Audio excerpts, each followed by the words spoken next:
Interplanetary spaceflight. Interplanetary spaceflight or interplanetary travel is travel between planets, usually within a single planetary system. In practice, spaceflights of this type are confined to travel between the planets of the solar system. Remotely guided space probes have flown by all of the planets of the solar system from Mercury to Neptune, with the New Horizons probe having flown by the dwarf planet Pluto and the Dawn spacecraft currently orbiting the dwarf planet Ceres. The most distant spacecraft, Voyager 1, has left the solar system, while Pioneer 10, Pioneer 11, Voyager 2 and New Horizons are on course to leave it. In general, planetary orbiters and landers return much more detailed and comprehensive information than flyby missions. Space probes have been placed into orbit around all the 5 planets known to the ancients, first Mars, Mariner 9, 1971, then Venus, Venera 9, 1975, but landings on Venus and atmospheric probes were performed even earlier: Jupiter, Galileo, 1995, Saturn, Cassini/Huygens, 2004, and most recently Mercury, Messenger, March 2011, and have returned data about these bodies and their natural satellites. The Near-Shoemaker mission in 2000 orbited the large near-Earth asteroid 433 Eros, and was even successfully landed there, though it had not been designed with this maneuver in mind. The Japanese ion-drive spacecraft Hayabusa in 2005 also orbited the small near-Earth asteroid 25143 Itokawa, landing on it briefly and returning grains off its surface material to Earth.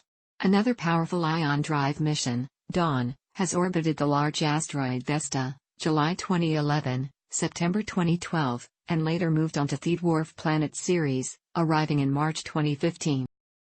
Remotely controlled landers such as Viking, Pathfinder and the 2 Mars exploration rovers have landed on the surface of Mars, and several Venera and Vega spacecraft have landed on the surface of Venus. The Huygens probe successfully landed on Saturn's moon, Titan. No manned missions have been sent to any planet of the solar system. NASA's Apollo program, however, landed 12 people on the Moon and returned them to Earth. The American vision for space exploration, originally introduced by President George W. Bush and put into practice through the Constellation program, had as a long-term goal to eventually send human astronauts to Mars. However, on February 1, 2010, President Barack Obama proposed canceling the program in fiscal year 2011. An earlier project which received some significant planning by NASA included a manned flyby of Venus in the Manned Venus Flyby mission, but was cancelled when the Apollo Applications program was terminated due to NASA budget cuts in the late 1960s. The costs and risk of interplanetary travel receive a lot of publicity. Spectacular examples include the malfunctions or complete failures of unmanned probes such as Mars 96, Deep Space 2 and Beagle 2. The article List of solar system probes gives a full list. Many astronomers, geologists and biologists believe that exploration of the solar system provides knowledge that could not be gained by observations from Earth's surface or from orbit around Earth. But they disagree about whether manned missions make a useful scientific contribution. Some think robotic probes are cheaper and safer, while others argue that either astronauts advised by Earth-based scientists, or spacefaring scientists advised by Earth-based scientists, can respond more flexibly and intelligently to new or unexpected features of the region they are exploring. Those who pay for such missions, primarily in the public sector, are more likely to be interested in benefits for themselves or for the human race as a whole. So far, the only benefits of this type have been spin-off technologies which were developed for space missions and then were found to be at least as useful in other activities. NASA publicizes spin-offs from its activities. Other practical motivations for interplanetary travel are more speculative, because our current technologies are not yet advanced enough to support test projects. But science fiction writers have a fairly good track record in predicting future technologies, for example geosynchronous communications satellites, Arthur C. Clarke, and many aspects of computer technology, Mac Reynolds. Many science fiction stories, notably Ben Bova's Grand Tour stories, feature detailed descriptions of how people could extract minerals from asteroids and energy from sources including orbital solar panels, unhampered by clouds, and the very strong magnetic field of Jupiter. Some point out that such techniques may be the only way to provide rising standards of living without being stopped by pollution or by depletion of Earth's resources, for example peak oil. Finally, Colonizing other parts of the solar system would prevent the whole human species from being exterminated by any one of a number of possible events, see humane extinction. One of these possible events is an asteroid impact like the one which may have resulted in the Cretaceous-Paleogene extinction event. Although various spaceguard projects monitor the solar system for objects that might come dangerously close to Earth, current asteroid deflection strategies are crude and untested. To make the task more difficult, carbonaceous chondrites are rather sooty and therefore very hard to detect. Although carbonaceous chondrites are thought to be rare, some are very large and the suspected dinosaur killer may have been a carbonaceous chondrite. Some scientists, including members of the Space Studies Institute, argue that the vast majority of mankind eventually will live in space and will benefit from doing this. One of the main challenges in interplanetary travel is producing the very large velocity changes necessary to travel from one body to another in the solar system. Due to the Sun's gravitational pull, a spacecraft moving farther from the Sun will slow down, while a spacecraft moving closer will speed up. Also, since any two planets are at different distances from the Sun, the planet from which the spacecraft starts is moving around the Sun at a different speed than the planet to which the spacecraft is traveling, in accordance with Kepler's third law. Because of these facts, a spacecraft desiring to transfer to a planet closer to the Sun must decrease its speed with respect to the Sun by a large amount in order to intercept it, while a spacecraft traveling to a planet farther out from the Sun must increase its speed substantially. Then, if additionally the spacecraft wishes to enter into orbit around the destination planet, instead of just flying by it, it must match the planet's orbital speed around the Sun, usually requiring another large velocity change. Simply doing this by brute force, accelerating in the shortest route to the destination and then matching the planet's speed, would require an extremely large amount of fuel. And the fuel required for producing these velocity changes has to be launched along with the payload, and therefore even more fuel is needed to put both the spacecraft and the fuel required for its interplanetary journey into orbit. Thus, several techniques have been devised to reduce the fuel requirements of interplanetary travel. As an example of the velocity changes involved, a spacecraft traveling from low Earth orbit to Mars using a simple trajectory must first undergo a change in speed, also known as a delta V, in this case an increase, of about 3.8 km per second. Then, after intercepting Mars, it must change its speed by another 2.3 km per second in order to match Mars' orbital speed around the Sun and enter an orbit around it. For comparison, launching a spacecraft into low Earth orbit requires a change in speed of about 9.5 km per second. For many years economical interplanetary travel meant using the Hohmann transfer orbit. Hohmann demonstrated that the lowest energy route between any two orbits is an elliptical orbit which forms a tangent to the starting and destination orbits. Once the spacecraft arrives, a second application of thrust will recircularize the orbit at the new location. In the case of planetary transfers, this means directing the spacecraft, originally in an orbit almost identical to Earth's, so that the aphelion of the transfer orbit is on the far side of the Sun near the orbit of the other planet. A spacecraft traveling from Earth to Mars via this method will arrive near Mars orbit in approximately 8.5 months, but because the orbital velocity is greater when closer to the center of mass, i.e. the Sun, and slower when farther from the center, the spacecraft will be traveling quite slowly and a small application of thrust is all that is needed to put it into a circular orbit around Mars. If the maneuver is timed properly, Mars will be arriving under the spacecraft when this happens. The Hohmann transfer applies to any two orbits, not just those with planets involved. For instance, it is the most common way to transfer satellites into geostationary orbit, after first being parked in low Earth orbit. However, the Hohmann transfer takes an amount of time similar to half of the orbital period of the outer orbit, so in the case of the outer planets this is many years, too long to wait. It is also based on the assumption that the points at both ends are massless, as in the case when transferring between two orbits around Earth for instance. With a planet at the destination end of the transfer, calculations become considerably more difficult. The gravitational slingshot technique uses the gravity of planets and moons to change the speed and direction of a spacecraft without using fuel. In typical example, a spacecraft is sent to a distant planet on a path that is much faster than what the Hohmann transfer would call for. This would typically mean that it would arrive at the planet's orbit and continue past it. However, if there is a planet between the departure point and the target, it can be used to bend the path toward the target, and in many cases the overall travel time is greatly reduced. A prime example of this are the two crafts of the Voyager program, which used slingshot effects to change trajectories several times in the outer solar system. It is difficult to use this method for journeys in the inner part of solar system, although it is possible to use other nearby planets such as Venus or even the Moon as slingshots in journeys to the outer planets. This maneuver can only change an object's velocity relative to a third, uninvolved object, possibly the center of mass or the Sun. There is no change in the velocities of the two objects involved in the maneuver relative to each other. The Sun cannot be used in a gravitational slingshot because it is stationary compared to rest of the solar system, which orbits the Sun. It may be used to send a spaceship or probe into the galaxy because the Sun revolves around the center of the Milky Way. A powered slingshot is the use of a rocket engine at or around closest approach to a body, periapsis. The use at this point multiplies up the effect of the delta V, and gives a bigger effect than at other times. Computers did not exist when Hohmann transfer orbits were first proposed, 1925, and were slow, expensive and unreliable when gravitational slingshots were developed 1959. Recent advances in computing have made it possible to exploit many more features of the gravity fields of astronomical bodies and thus calculate even lower-cost trajectories. Paths have been calculated which link the Lagrange points of the various planets into the so-called interplanetary transport network. Such fuzzy orbits use significantly less energy than Hohmann transfers but are much slower. They aren't practical for manned missions because they generally take years or decades, but may be useful for high-volume transport of low-value commodities if humanity develops a space-based economy. Aerobraking uses the atmosphere of the target planet to slow down.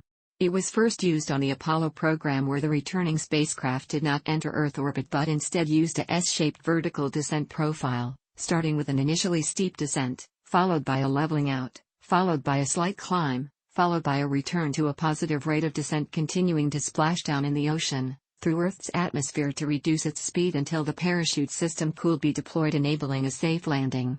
Aerobraking does not require a thick atmosphere. For example, most Mars landers use the technique, and Mars' atmosphere is only about 1% as thick as Earth's.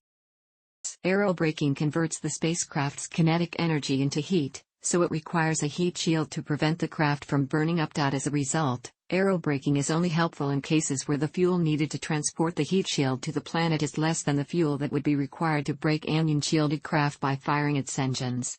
This can be addressed by creating heat shields from material available near the target.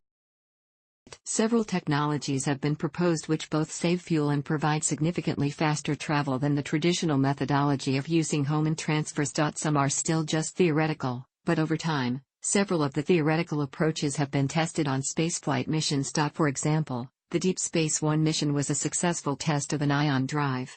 These improved technologies typically focus on one or more of. Besides making travel faster or cost less, such improvements could also allow greater design safety margins by reducing the imperative to make spacecraft lighter. All rocket concepts are limited by the rocket equation, which sets the characteristic velocity available as a function of exhaust velocity and mass ratio, of initial, m, including fuel, to final, m, fuel depleted, mass.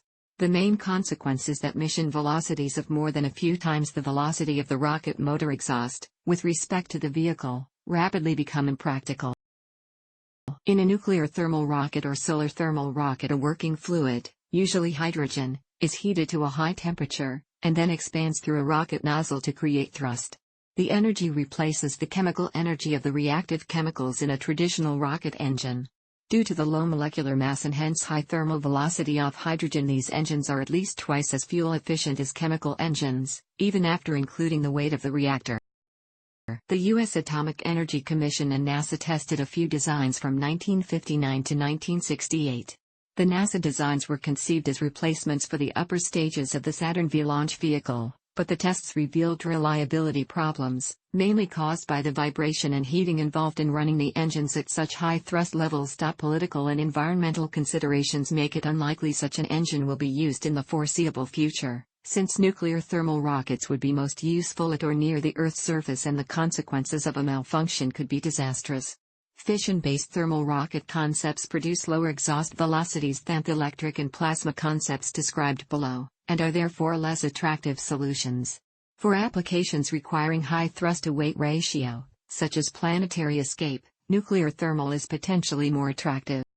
Electric propulsion systems use an external source such as a nuclear reactor or solar cells to generate electricity, which is then used to accelerate a chemically inert propellant to speeds far higher than achieved in a chemical rocket. Such drives produce feeble thrust, and are therefore unsuitable for quick maneuvers or for launching from the surface of a planet.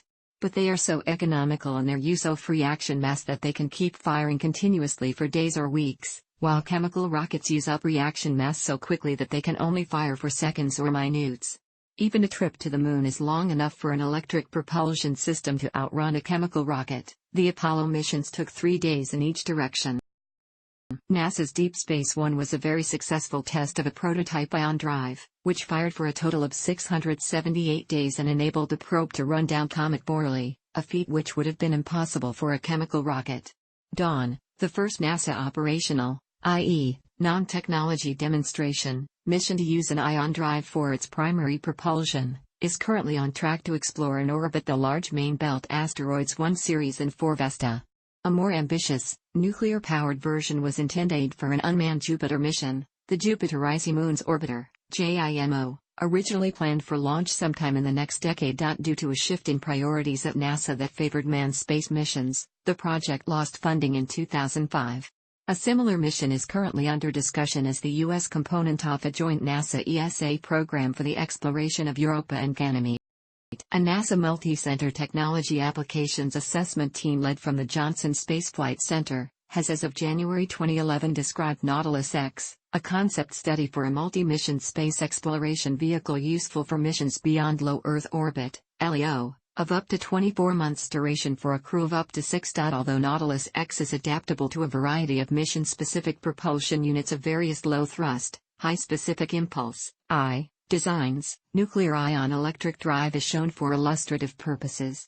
It is intended for integration and checkout at the International Space Station, ISS, and would be suitable for deep space missions from the ISS and beyond the Moon, including Earth/Moon L1, Sun/Earth L2, near-Earth asteroidal, and Mars orbital destinations. It incorporates a reduced G-centrifuge providing artificial gravity for crew health to ameliorate the effects of long-term 0 grams exposure, and the capability to mitigate the space radiation environment. The electric propulsion missions already flown, or currently scheduled, have used solar electric power, limiting their capability to operate far from the Sun, and also limiting their peak acceleration due to the mass of the electric power source.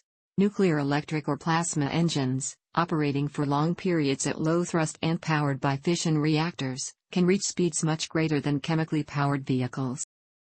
Fusion rockets, powered by nuclear fusion reactions, would burn such light element fuels as deuterium, tritium, or He.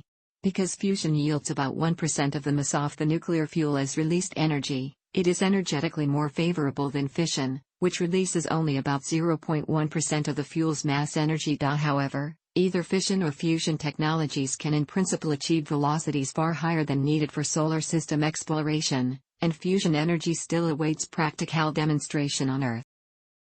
One proposal using a fusion rocket was Project Daedalus. Another fairly detailed vehicle system, designed and optimized for crewed solar system exploration, Discovery 2, based on the reaction but using hydrogen as reaction mass, has been described by a team from NASA's Glenn Research Center. It achieves characteristic velocities of greater than 300 km per second with an acceleration of 1.710 g, with a ship initial mass of 1,700 metric tons, and payload fraction above 10%. See the spacecraft propulsion article for a discussion of a number of other technologies that could, in the medium to longer term, be the basis of interplanetary missions. Unlike the situation with interstellar travel, the barriers to fast interplanetary travel involve engineering and economics rather than any basic physics. Solar sails rely on the fact that light reflected from a surface exerts pressure on the surface. The radiation pressure is small and decreases by the square of the distance from the Sun, but unlike rockets, solar sails require no fuel. Although the thrust is small, it continues as long as the sun shines and the sail is deployed. The original concept relied only on radiation from the Sun, for example in Arthur C. Clarke's 1965 story Sunjammer. More recent light sail designs propose to boost thrust by aiming ground-based lasers or masers at the sail. Ground-based lasers or masers can also help a light sail spacecraft to decelerate, The sail splits into an outer and inner section. The outer section is pushed forward and its shape is changed mechanically to focus reflected radiation on the inner portion, and the radiation focused on the inner section acts as a brake. Although most articles about light sails focus on interstellar travel, there have been several proposals for their use within the solar system. Currently, the only spacecraft to use a solar sail as the main method of propulsion is Icaros, which was launched by JAXA on May 21, 2010. It has since been successfully deployed, and shown to be producing acceleration as expected. Many ordinary spacecraft and satellites also use solar collectors, temperature control panels and sunshades as light sails, to make minor corrections to their attitude and orbit without using fuel. A few have even had small purpose-built solar sails for this use, for example Eurostar E3000 geostationary communications satellites built by EADS Astrium. It is possible to put stations or spacecraft on orbits that cycle between different planets. For example, a Mars cycler would synchronously cycle between Mars and Earth, with very little propellant usage to maintain the trajectory. Cyclers are conceptually a good idea, because massive radiation shields, life support and other equipment only need to be put onto the cycler trajectory once. A cycler could combine several roles: habitat, for example it could spin to produce an artificial gravity effect, mothership providing life support for the crews of smaller spacecraft which hitch a ride on it. Cyclers could also possibly make excellent cargo ships for resupply of a colony. A space elevator is a theoretical structure that would transport material from a planet's surface into orbit. The idea is that, once the expensive job of building the elevator is complete, an indefinite number of loads can be transported into orbit at minimal cost. Even the simplest designs avoid the vicious circle of rocket launches from the surface, wherein the fuel needed to travel the last 10% of the distance into orbit must be lifted all the way from the surface, requiring even more fuel, and so on. More sophisticated space elevator designs reduce the energy cost per trip by using counterweights, and the most ambitious schemes aim to balance loads going up and down and thus make the energy cost close to zero. Space elevators have also sometimes been referred to as beanstalks, space bridges, space lifts, space ladders and orbital towers. A terrestrial space elevator is beyond our current technology, although a lunar space elevator could theoretically be built using existing materials. A skyhook is a theoretical class of orbiting tether propulsion intended to lift payloads to high altitudes and speeds. Proposals for skyhooks include designs that employ tethers spinning at hypersonic speed for catching high-speed payloads or high-altitude aircraft and placing them in orbit. In addition, it has been suggested that the rotating skyhook is not engineeringly feasible using presently available materials. Its launch vehicle, with first launch slated to be no earlier than 2020, is designed to be fully and rapidly reusable, making use of the SpaceX reusable technology that was developed during 2011 to 2016 for Falcon 9 and Falcon Heavy launch vehicles. The SpaceX CEO, Elon Musk, estimates that the reusability capability alone, on both the launch vehicle and the two spacecraft associated with its launch vehicle, the interplanetary spaceship and its tanker, will reduce overall system costs per ton delivered to Mars by at least 2 orders of magnitude over what NASA had previously achieved. When launching interplanetary probes from the surface of Earth, carrying all energy needed for the long-duration mission, payload quantities are necessarily extremely limited, due to the basis mass limitations described theoretically by the rocket equation.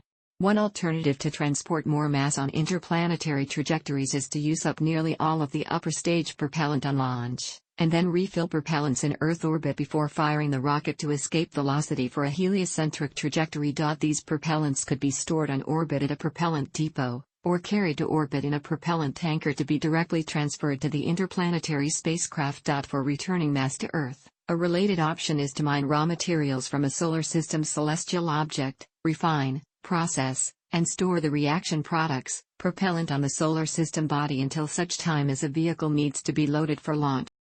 SpaceX is currently developing a system in which a reusable first-stage vehicle would transport a manned interplanetary spacecraft to Earth orbit, detach, return to its launch pad where a tanker spacecraft would be mounted atop it, then both fueled, then launched again to rendezvous with the waiting manned spacecraft. The tanker would then transfer its fuel to the manned spacecraft for use on its interplanetary voyage. The SpaceX interplanetary spaceship and its tanker are carbon fiber structure spacecraft propelled by 9 Raptor engines operating on densified methane/oxygen propellants. Both are very large spacecraft, long, maximum hull diameter of 12 meters, and is diameter at its widest point, and is capable of transporting up to of cargo and passengers per trip to Mars, with on-orbit propellant refill before the interplanetary part of the journey. As an example of a funded project current under development, a key part of the system SpaceX has designed for Mars in order to radically decrease the cost of spaceflight to interplanetary destinations is the placement and operation of a physical plant on Mars to handle production and storage of the propellant components necessary to launch and fly the interplanetary spaceships back to Earth, or perhaps to increase the mass that can be transported onward to destinations in the outer solar system. The first interplanetary spaceship to Mars will carry a small propellant plant as a part of its cargo load. The plant will be expanded over multiple units as more equipment arrives, is installed, and placed into mostly autonomous production. The SpaceX propellant plant will take advantage of the large supplies of carbon dioxide and water resources on Mars, mining the water, from subsurface ice and collecting CO from the atmosphere. A chemical plant will process the raw materials by means of electrolysis and the Sabatier process to produce oxygen, O, and methane CH, and then liquefy it to facilitate long-term storage and ultimate use. Current space vehicles attempt to launch with all their fuel, propellants and energy supplies on board that they will need for their entire journey, and current space structures are lifted from the Earth's surface. Non-terrestrial sources of energy and materials are mostly a lot further away, but most would not require lifting out of a strong gravity field and therefore should be much cheaper to use in space in the long term. The most important non-terrestrial resource is energy, because it can be used to transform non-terrestrial materials into useful forms, some of which may also produce energy. At least two fundamental non-terrestrial energy sources have been proposed: solar-powered energy generation, unhampered by clouds, either directly by solar cells or indirectly by focusing solar radiation on boilers which produce steam to drive generators, and electrodynamic tethers which generate electricity from the powerful magnetic fields of some planets. Jupiter has a very powerful magnetic field. Water ice would be very useful and is widespread on the moons of Jupiter and Saturn. Oxygen is a common constituent of the Moon's crust, and is probably abundant in most other bodies in the solar system. Non-terrestrial oxygen would be valuable as a source of water ice only if an adequate source of hydrogen can be found. Possible uses include: unfortunately, hydrogen, along with other volatiles like carbon and nitrogen, are much less abundant than oxygen in the inner solar system. Scientists expect to find a vast range of organic compounds in some of the planets, moons and comets of the outer solar system, and the range of possible uses is even wider. For example, methane can be used as a fuel, burned with non-terrestrial oxygen, or as a feedstock for petrochemical processes such as making plastics. And ammonia could be a valuable feedstock for producing fertilizers to be used in the vegetable gardens of orbital and planetary bases, reducing the need to lift food to them from Earth. Even unprocessed rock may be useful as rocket propellant if mass drivers are employed. Life support systems must be capable of supporting human life for weeks, months or even years. A breathable atmosphere of at least 35 kilopascals, 5 pounds per square inch, must be maintained, with adequate amounts of oxygen, nitrogen, and controlled levels of carbon dioxide, trace gases and water vapor. In October 2015, the NASA Office of Inspector General issued a health hazards report related to human spaceflight, including a human mission to Mars. Once a vehicle leaves low Earth orbit in the protection of Earth's magnetosphere, it enters the Van Allen radiation belt, a region of high radiation. Once through there, the radiation drops to lower levels, with a constant background of high-energy cosmic rays which pose a health threat. These are dangerous over periods of years to decades. Scientists of Russian Academy of Sciences are searching for methods of reducing the risk of radiation-induced cancer in preparation for the mission to Mars. They consider as one of the options a life support system generating drinking water with low content of deuterium, a stable isotope of hydrogen, to be consumed by crew members. Preliminary investigations have shown that deuterium-depleted water features certain anti-cancer effects. Hence, deuterium-free drinking water is considered to have the potential of lowering the risk of cancer caused by extreme radiation exposure of the Martian crew. In addition, coronal mass ejections from the Sun are highly dangerous, and are fatal within a very short time scale to humans unless they are protected by massive shielding. Any major failure to a spacecraft en route is likely to be fatal, And even a minor one could have dangerous results if not repaired quickly, something difficult to accomplish in open space. The crew of the Apollo 13 mission survived despite an explosion caused by a faulty oxygen tank, 1970. For astrodynamics reasons, economic spacecraft travel to other planets is only practical within certain time windows. Outside these windows, the planets are essentially inaccessible from Earth with current technology. This constrains flights and limits rescue options in the case of an emergency. Thanks for watching. Don't forget to like the video and don't forget to subscribe.